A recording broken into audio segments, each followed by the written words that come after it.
ನಗರದ ಹೊರವಲಯದ MRPL chimney ಕೊಳವೆಯಲ್ಲಿ ಬೆಂಕಿ ಸಹಿತ ದಟ್ಟ ಹೊಗೆ ಕಾಣಿಸಿಕೊಂಡಿದ್ದು ಭೀತರಾದ ಸ್ಥಳೀಯರು ಜಮಾಯಿಸಿ ಅಧಿಕಾರಿಗಳನ್ನು ತರಾಟೆಗೆ ತೆಗೆದುಕೊಂಡ ಘಟನೆ ನಡೆದಿದೆ.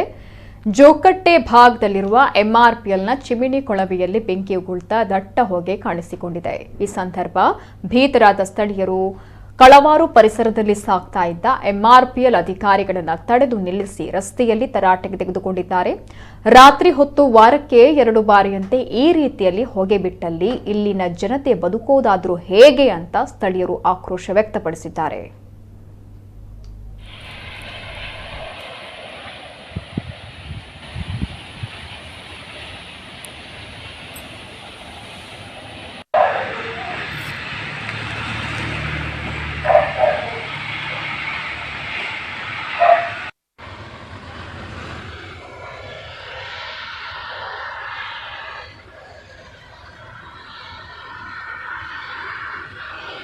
ಈ ಸಮಯ